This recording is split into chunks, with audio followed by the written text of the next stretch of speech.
जय हिंद, नमस्कार साथियों। आर्मी गुरुजी चैनल में आप सभी का हार्दिक स्वागत है। मैं अशोक फौजी। आज सभी के लिए सोल्जर क्लर्क का जो पेपर है 11 जीआरसी का लखनऊ का पेपर है, उस पेपर को हम हल करेंगे। जो क्लर्क का पेपर है जिसके अंदर 80 मार्क्स है, वो लगभग पास मार्किंग है। मैक्सिमम नंबर 200 है। 50 क्वेश्चन होते हैं, हर पर्सन 4 नंबर का होता है। और इस पूरे ओरिजिनल पेपर को हम पीडीएफ के द्वारा हल करेंगे। आप देख पा रहे होंगे किस प्रकार का आपका पेपर है, तो ज़रूर देखें, क्योंकि प्रीवियस ईयर से बहुत से ऐसे क्वेश्चन हैं जो आपके रिपीट होते हैं। इसलिए इन क्वेश्चनों को ज़रूर आप देखें, क्योंकि आने वाले भर्ती के लिए मैं कह रहा हूँ महत्वपूर्ण साबित होंगे। पिछली भर्तियों के अंदर भी मैंने जो पढ़ाया है उसमें से बहुत से क्वेश्चन पढ़े हैं, इसलिए ज़रूर इन प्रीवियस ईयर के क्वेश्चनों को अध्ययन करें। तो अभी हम शुरू करते हैं। अभी आपको दिख रहा होगा लगभग 60 मिनट का टाइम मिलता है। मैक्सिमम मार्क 200 नंबर है, पास मार्किंग 80 नंबर है। सोल्जर क्लर्क लखनऊ का पेपर है। सेक्शन ए के अंदर जो 1 से 5 सामान्य ज्ञान के प्रश्न पूछे गए थे उस पर हम चर्चा करते हैं। पहला था Vinesh Phogat is association with which of the following sports. Vinesh Phogat कौन से खेल से जुड़े हुए हैं? कुश्ती, शतरंज, क्रिकेट या बैडमिंटन। तो विनेश फोगाट है वो कुश्ती से जुड़े हुए हैं। कुश्ती इसका सही आंसर होगा। ए नंबर ऑप्शन इसका सही आंसर होगा। अभी हम दूसरे क्वेश्चन की ओर बढ़ते हैं। शून्यकाल क्या है? सोने का समय है, संसद में प्रश्नकाल के बाद का समय है, सुबह के 1 बजे है, या फिर बिस्तर से उठने का समय है। तो इसके अंदर बहुत सरल क्वेश्चन है, क्योंकि संसद के प्रश्नकाल का समय होता है शून्यकाल, ना कि सोने उठने बैठने का समय होता है। तो ऑप्शन इसके अंदर देख के आराम से आप कर सकते थे। अभी तीसरे क्वेश्चन की ओर बढ़ते हैं हम। स्टेनलेस स्टील बनाने में स्टील में कौन सा तत्व मिलाया जाता है? जब स्टेनलेस स्टील बनाया जाता है तो उसके अंदर कौन सा तत्व मिलाया जाता है? क्रोमियम, कॉपर, टीन या एल्युमिनियम। ये 4 ऑप्शन दिए गए थे, लेकिन जिन्होंने क्रोमियम ऑप्शन किया था वो एकदम सही ऑप्शन था। क्रोमियम इसका सही आंसर होगा। स्टेनलेस स्टील बनाने के लिए क्रोमियम का उपयोग है वो किया जाता है। अगले क्वेश्चन की बात कर लेते हैं। 4 नंबर, फीफा का मुख्यालय कहाँ पर स्थित है? फीफा दुबई के अंदर, साओ पाउलो के अंदर, ज्यूरिक के अंदर या लंदन के अंदर। तो फीफा का जो मुख्यालय है वो ज्यूरिक के अंदर स्थित है। ज्यूरिक इसका सही आंसर होगा। सी नंबर ऑप्शन इसका सही आंसर होगा। आगे बात कर लेते हैं। निम्न में से कौन सा राज्य है जिनमें 1 रुपये में 1 किलो चावल देने की स्कीम प्रचलित थी? 1 रुपये के अंदर एक, ये करंट का सवाल है, वो आया था। 1 रुपये के अंदर 1 किलो चावल देने की स्कीम कौन से राज्य ने चलाई थी? वेस्ट बंगाल, तमिलनाडु, ओडिशा या केरल। ये आपको ऑप्शन दिखाई दे रहे हैं। हिंदी के अंदर नहीं दिए होंगे 1-2 ऑप्शन, लेकिन आपको बता देता हूँ। वेस्ट बंगाल, तमिलनाडु, ओडिशा या केरला, इसके अंदर से एक है। तो तमिलनाडु, तमिलनाडु इसका सही आंसर होगा। तमिलनाडु, बी ऑप्शन इसका सही आंसर हो जाएगा। तमिलनाडु ने ऐसी स्कीम है चालू की थी। अगले क्वेश्चन की ओर बढ़ते हैं। जो सामान्य विज्ञान के क्वेश्चन 6 से 10 क्वेश्चन है वो पूछे गए हैं। पहला छठा क्वेश्चन है, कौन सी ग्रंथि मानव शरीर की सबसे बड़ी ग्रंथि है? शायद ये सभी अभ्यर्थियों को पता होगा। यकृत, पीयूष, थायराइड या अधिवर्ग ग्रंथि। तो आपको बता दूं लीवर यकृत है वो मानव शरीर की सबसे बड़ी ग्रंथि है, यकृत। अगले क्वेश्चन की ओर बढ़ते हैं। निम्न में से कौन सा नोबेल गैसों का तत्व नहीं है? कौन सा नोबेल गैसों का तत्व नहीं है? नियोन, कसीन, हाइड्रोजन या हीलियम। तो इसका सही आंसर हाइड्रोजन होगा, जो कि नोबेल के अंदर नहीं आता है। सी नंबर ऑप्शन जिन अभ्यर्थियों ने किया है उनका एकदम करेक्ट आंसर हो जाएगा। जो 28 फरवरी 2021 का पेपर था उसको हल मैं करवा रहा हूँ। निम्न में से कौन सी धातु भविष्य की धातु के रूप में जानी जाती है? स्टील, कॉपर, टाइटेनियम या लोहा। जो भविष्य के रूप में जाने वाली धातु कौन सी होती है जिसका उत्पादन खत्म नहीं होता, उसी को ही हम भविष्य। तो टाइटेनियम ऐसी धातु मानी जाती है कि भविष्य के अंदर बहुत ज़्यादा ये काम आने वाली धातु मानी जाती है टाइटेनियम, जिसे भविष्य की धातु के नाम से जाना जाता है। और सभी अभ्यर्थी एक बार इस चैनल को लाइक ज़रूर कर दें, क्योंकि आपके लिए हमेशा मैं आर्मी जीके के प्रीवियस ईयर के पेपर, हर प्रकार की तैयारी आर्मी के लिए पूरी मेहनत से, ईमानदारी से करवाता रहता हूँ आपको। और ज़रूर आप ऐसे ही मेहनत करे रहेंगे तो एक दिन आप जरूर सक्सेस हो जाएंगे। निम्न में से कौन सी वस्तु पॉलिएस्टर फाइबर के समान है? पॉलिएस्टर फाइबर के समान कौन सी वस्तु है? नाइलॉन, रेयन, टेरिलीन या एक्रेलिक। तो इसके अंदर कौन सी है? तो पॉलिएस्टर फाइबर के रूप में जो वस्तु है वो है टेरेलिन। टेरेलिन है, टेरेलिन इसका सही आंसर हो जाएगा। टेरेलिन, सी नंबर ऑप्शन इसका सही आंसर है। अगला क्वेश्चन आता है, उस धातु का नाम बताओ। Name of the metal which is solid in room temperature but it start melting when kept on flame.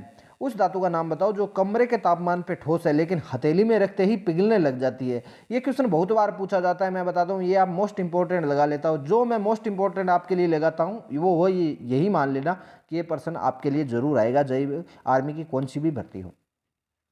Sodium, दूसरा ऑप्शन है पोटेशियम, गैल्शियम या इनमें से कोई नहीं। सभी अभ्यर्थी जरूर ऑप्शन इसका आंसर बताएंगे जिनको आता था, लेकिन मैं आपको बता देता हूं सोडियम इसका सही आंसर होगा।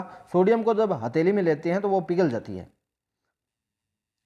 जिसे चाकू से काट भी सकते हैं। ऐसी धातु ये भी आता है कि चाकू से काटने वाली धातु कौन सी है, तो भी सोडियम है। गणित के 11 से 20 क्वेश्चन आपके लिए आ चुके हैं। If the 4 digit number x 27y is exactly division by 9 then list value x plus Y. यदि 4 अंक x 27y को 9 से विभाजित किया जाता है तो x प्लस 27 का मान क्या आएगा।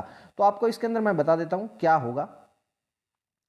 x 27y बराबर 9 है, 2 और 7 कितने होते हैं, 9 है, तो 9 से 9 विभाजित होता है तो 1 आता है। तो x और y का हम कितना मान रखें कि 1 आ जाए, तो x और y का जब हम 9 मान रखते हैं तो 9 से 9 कट के 1 आ जाता है। तो इसी प्रकार 9 मान हमें x और y का रखना पड़ेगा। इसका जो डी ऑप्शन है 9, ये एकदम करेक्ट आंसर होगा 9 इसका। ये एक प्रकार का मैथ का सवाल लेकिन रीजनिंग का सवाल है। अगला क्वेश्चन की बात कर लेते हैं। जो इंग्लिश में पढ़ना चाहता है वो अभ्यर्थी पढ़ सकता है इस क्वेश्चन को भी। आगे मैं हिंदी में बता देता हूँ। 30 छात्रों की औसत आयु 9 वर्ष है। यदि उनकी उम्र में अध्यापक की आयु मिला दी जाए तो औसत आयु 10 वर्ष हो जाती है। तो अध्यापक की आयु ज्ञात करो। अब हमें पता चल गया कि 30 अभ्यर्थियों की औसत आयु 9 वर्ष है, तो 30 को 9 से गुणा करेंगे तो कुल आयु निकल आएगी 9 × 27 270। अभी अध्यापक जुड़ गया तो 30 रहेगा 31 हो गए और औसत आयु 10 हो गई, तो ये 310 हो गए। जब 270 से 310 निकालेंगे तो 40 उम्र आएगी, वो एक अध्यापक की आएगी, क्योंकि एक ही बंदा हमने ज़्यादा काउंट किया है। तो 40 किसकी आएगी, अध्यापक की। तो 40 इसका सही आंसर हो जाएगा। आशा करता हूं सभी अभ्यर्थियों को ये क्वेश्चन समझ में आया होगा। और अगर आप इस चैनल पर नए हैं और ऐसे ही आर्मी की अगर आप तैयारी कर रहे हैं और हमारे चैनल से ज्वाइन होना चाहते हैं तो प्लीज़ चैनल को सब्सक्राइब करके नोटिफिकेशन को ऑल कर ले, ताकि आपको आने वाला जो भी वीडियो मैं डालूं उसका आपको नोटिफिकेशन मिलता रहे। HCF of 2 number is 11 and LCM is 7700 if one of them in 275 then is other is. मतलब दो संख्याओं का HCF 11 है और एलसीएम 7700 है, तो उनमें से एक संख्या 275 है, तो दूसरी संख्या निकालनी है। आपको दूसरी संख्या निकालने का फॉर्मूला मैं बता देता हूं।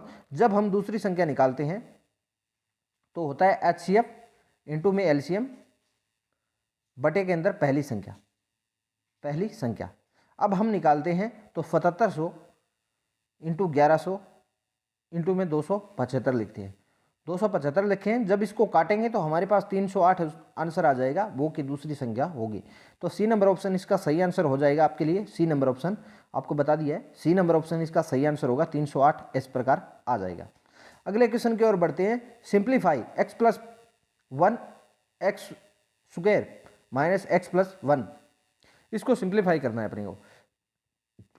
देखो किस प्रकार करेंगे, मैं आपके लिए कलर थोड़ा सा चेंज कर लेता हूँ।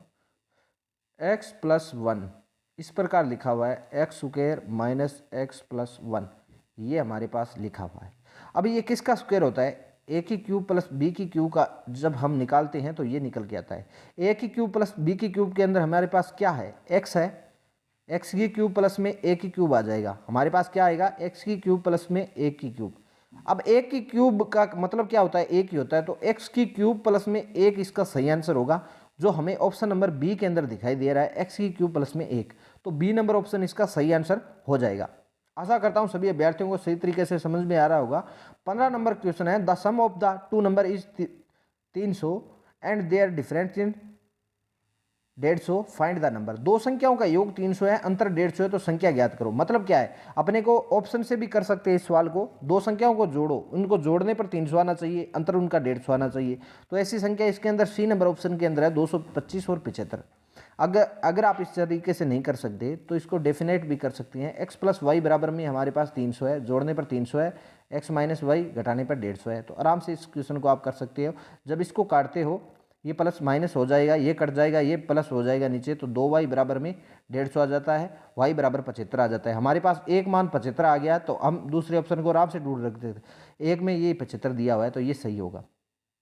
और नहीं निकाल सकते वैसे तो हमें एक इक्वेशन को रख लेते हैं, x प्लस वाई बराबर में हम 300 मान के चलते हैं, उसके अंदर 1 का 75 मान रखते हैं, जो 75 इधर जाके घटता है तो 225 बच जाता है, दूसरी संख्या भी हम निकाल सकते हैं। इस प्रकार से ये ऑप्शन आपका सही हो जाएगा। अगले क्वेश्चन की ओर बढ़ते हैं। That value should come in the place of the question mark in, ये दिया हुआ है देखो कि चिन्ह के स्थान पर क्या मूल्य आएगा। 6 इंटू 6.5 इसको गुणा करना है, 0.5 इंटू 2 माइनस में 4.5। आपको बोर्ड मास का नियम आपको पता होगा कि पहले गुणा होता है उसके बाद में माइनस होता है, पहले ब्रैकेट्स फिर भाग फिर गुणा फिर प्लस फिर माइनस होता है। तो इसके अंदर गुणा दिया है, पहले गुणा कर दो आप। जब हम 0.5 को 2 से गुणा करेंगे तो हमारे पास 1 आ जाएगा। अब 1 को 6.5 से करेंगे तो फिर क्या होएगा, 6.5 ही रहेगा। 6.5 से 4.5 घटाते हैं तो 2 आता है, 2 ऑप्शन इसका सही आंसर हो जाएगा। अगले क्वेश्चन की ओर बढ़ते हैं। पहली 10 विषम प्राकृतिक संख्याओं का औसत क्या होता है। तो पहली 10 विषम प्राकृतिक संख्याओं का योग 100 होता है और संख्या कितनी है, 10 है, तो औसत निकालेंगे तो हमारे पास 10 ही आ जाएगा। कोई भी विषम संख्याओं का योग वो वही संख्या होती है, ये आपने पढ़ा होगा। तो 10 विषम संख्याओं का प्राकृतिक संख्याओं का औसत भी 10 ही होगा, ये आपने पढ़ा होगा। और अगर नहीं तो 10 संख्याओं का विषम संख्याओं का योग 100 होता है, 100 का औसत निकालते हैं तो उसी संख्या से औसत निकलता है, तो 10 से निकालेंगे तो 10 आ जाएगा, ये भी है। तो 10 इसका सही आंसर हो जाएगा। अगले क्वेश्चन की ओर बढ़ते हैं। यदि दो संख्याओं का योग 90 है, उनका अनुपात 7:8 है, तो संख्याएं बताओ। दो संख्याएं हैं, उनका योग 90 है, मान लेते हैं 90 है। दो संख्याएं 7:8 में है। अब इनको 7 और 8 15 होते हैं, 15 को 90 है, 90 से 15 को 15 छिक्के 96 होते हैं। हमारे पास एक संख्या आ गई कि 6 है, 7 छिक 42 और 8 छिक 48, 42 48 हमारे पास दो ऑप्शन आ जाएंगे, जो बी नंबर ऑप्शन इसका सही होगा। सर कैसे होगा, इसका आपको बताऊं तो 7 और 8 ये संख्या नहीं है लेकिन एक अनुपात है। इसको 7x और इसको 8y लिख सकते हैं, 8x 7x 8x लिख सकते हैं। 7 और 8 कितने होते हैं, 15x। 15x बराबर में हमें 90 दे रखा है, तो x का मान निकालेंगे तो 6 आ जाएगा। अब x का मान यहाँ पे रख दोगे तो 42 आएगा, यहाँ पे रख दोगे तो 48 आएगा, तो बी ऑप्शन इसका सही आंसर आ जाएगा। अगला क्वेश्चन है, यदि 5 पुरुष या 9 महिलाएं एक काम को 19 दिन में कर देती है तो 3 पुरुष और 6 महिलाएं कितने दिन में करेगी। बहुत आसान सा क्वेश्चन है, ज़्यादा हार्ड नहीं है। अपने को क्या करना है, 5 पुरुष बराबर में 9 महिलाएं हैं, तो एक पुरुष के बराबर में 9/5 हो जाएगी। तो हमें पता चल गया कि एक पुरुष कितना काम करता है, 9 काम करता है, तो महिलाएं 5 ही काम कर पाती हैं। तो इसी प्रकार से हम इसको क्वेश्चन को हल कर लेते हैं। 3 पुरुष, तो 3 पुरुष है तो 9 काम करेंगे, प्लस में 6 महिला यानी 5 काम करेगी। बराबर में हम काम हमारे पास कितना है, 19 काम है। काम हमारे पास कितना है, 19 काम है, इंटू में कितने 9 आदमी कर लेते हैं, एक आदमी 9 करता है और 5, ये हम इक्वेशन लिख के करते हैं तो इसका आंसर आ जाता है 15 दिन। इक्वेशन कैसे लिखते हैं ये आपको बता देता हूँ। 3 पुरुष, एक पुरुष 9 काम करता है तो 3 कितने करेंगे, 27। 6 महिलाएं, एक महिलाएं 5 काम करती है तो 6 कितने करेंगे, ये बराबर में रख लिया। अभी हमें पता चल जाता है, चाहे पुरुष को ले लो चाहे महिला को, हम पुरुष को ले रहे हैं तो 5 पुरुष है, एक पुरुष 9 काम करता है, इंटू में 19 काम है। अब इस इक्वेशन को आप हल करोगे तो 15 डे इसका सही आंसर आ जाएगा। अगर नहीं आता है तो कमेंट में ज़रूर बता देना। फाइंड द स्क्वायर रूट, 0.00841 का वर्गमूल निकालना है। अपने को वर्गमूल निकालना है तो आपको पता है जब वर्ग निकालते हैं तो 2 का जोड़ा बनता है। आप अगर इसके अंदर 2 का जोड़ा बनाओगे तो 2 का ये हो गया, 2 का ये हो गया, 2 का ये हुआ। अब आपको पता होगा इन 2 जीरो की जगह 1 जीरो आ जाएगी। अभी यहाँ पे 1 जीरो से तो कुछ होगा नहीं, ना ही 8 से होगा, तो हम क्या करेंगे, 0.8 से निकालेंगे तो हम 2 आ जाएगा, फिर 41 से निकालेंगे तो 9 आ जाएगा, ये 0.029 इसका सही आंसर हो जाएगा। इस प्रकार से आप वर्गमूल निकाल भी सकते हो और मैंने आपको बता भी दिया है। भाई दो संख्या जब 3 जीरो दे रखी है, 3 जीरो दे रखी है, 1 जीरो का तो 2 जीरो का तो 1 जीरो बन गया, 1 जीरो का कुछ नहीं बनेगा। 841 का वर्गमूल 29 होता है, तो ये इस प्रकार से 0.29 बन जाता है। 0.029 सही आंसर हो जाएगा, सी नंबर ऑप्शन। अगले क्वेश्चन सेक्शन डी के अंदर कंप्यूटर विज्ञान के जो क्वेश्चन पूछे गए हैं 21 से 25, उन क्वेश्चनों पर हम बात करेंगे। डाटा बन जाता है जिसे मानव आसानी से समझ सकता है। अगर आप मेहनत करोगे, मैं कह रहा हूँ अगर आप मेहनत करोगे, हर प्रीवियस ईयर की भी क्लास लगाते हो ना, तो आप आर्मी के, मैं कह रहा हूँ 40 42 45 क्वेश्चन आराम से हल कर सकते हो, क्योंकि क्वेश्चन बहुत ज़्यादा रिपीट होते हैं। रिपीट होते हैं, इसलिए आप क्वेश्चनों को जरूर हल करें। आपकी तैयारी का भी इससे पता चल जाता है। डाटा बन जाता है जिसे मानव आसानी से समझ सकते हैं। डाटा क्या बन जाता है जिसे मानव आसानी से समझ सकते हैं? तैयार, अभिसंस्कृत, प्रेजेंटेशन, ग्राफ या सूचना। तो डाटा क्या बन जाता है? एक प्रकार की सूचना बन जाती है जिसके कारण मानव इसे आसानी से समझ सकता है। डी नंबर ऑप्शन इसका सही आंसर होगा। आगे हम बात कर लेते हैं 22 नंबर, सुपर कंप्यूटर सबसे पहले किसके द्वारा डिजाइन किया गया? तो सुपर कंप्यूटर सबसे पहले है वो सेम्योर क्रे है, ये देश नहीं है, ये इंग्लिश में पढ़ लो, सेम्योर क्रे है, ये इसका सही आंसर होगा। सबसे पहले किसके द्वारा डिजाइन सुपर कंप्यूटर है वो डिजाइन करने वाला सेम्योर क्रे था। अगला क्वेश्चन है वो हमारे पास आ चुका है 23 नंबर, एक पिक्सल क्या है? एक कंप्यूटर प्रोग्राम जो पिक्चर बनाता है, एक कंप्यूटर स्क्रीन पर प्रकट होने वाले शब्द बिंदु, द्वितीय मेमोरी में संग्रहित चित्र, या एक वायरस। हमसे पूछा है कि पिक्सल क्या है, तो पिक्सल क्या है? कंप्यूटर स्क्रीन पर जो शब्द बिंदु होते हैं वो उन्हीं को पिक्सल कहा जाता है। कंप्यूटर स्क्रीन पर प्रकट होने वाले शब्द बिंदु को ही पिक्सल कहा जाता है। अगले क्वेश्चन की ओर बात कर लेते हैं 24 नंबर, कंप्यूटर की सबसे पुरानी व्यावसायिक भाषा कौन सी है? तो कंप्यूटर की सबसे पुरानी भाषा बाइनरी भाषा है, मशीनी भाषा जिसे बोला जाता है। मशीनी लैंग्वेज या बाइनरी लैंग्वेज एक ही बात है, बाइनरी के अंदर 0 और 1 आता है, यही मशीनी भाषा है। मशीन इसी को समझती है, कंप्यूटर लैंग्वेज को मशीनी भाषा या बाइनरी भाषा कहा जाता है। तो मशीनी लैंग्वेज सबसे पुरानी भाषा है। उसके बाद में ये फोर्टेन, बेसिक, स्टार्ट, ये सभी बाद में है, ये कोबोल जिसे कहा जाता है। अभी लास्ट क्वेश्चन है, मॉडल में होते हैं कितने लेयर होते हैं? मॉडल में 10 लेयर, 9 लेयर, 7 या 11? तो मॉडल के अंदर 7 लेयर होते हैं, 7 लेयर इसका सही आंसर होगा। अभी आप सभी अभ्यर्थी कल रख के लगभग 25 क्वेश्चनों को हल कर पा रहे होंगे। बाकी सब इंग्लिश के क्वेश्चन थे जो मैं नहीं लेके आया हूँ, लेकिन 25 क्वेश्चन आपके लिए मैथ, रीजनिंग, जीके के जो भी क्वेश्चन बन रहे हैं आपके, उन सभी क्वेश्चनों को, साइंस तक के क्वेश्चनों को लेके आए हूँ 25 क्वेश्चनों को। तो जरूर आपको इससे बहुत आसानी होगी पेपर के अंदर। इसी के साथ जो भी अभ्यर्थी नया वीडियो प्राप्त करना चाहता है, पीडीएफ प्राप्त करना चाहता है, तो अपने चैनल को सब्सक्राइब करके नोटिफिकेशन ऑन कर ले, क्योंकि हमारा हर दिन एक नया वीडियो आता रहता है आपके लिए, तो आपकी तैयारी और भी मजबूत होती जाएगी। इसी के साथ सभी को जय हिंद, राम राम।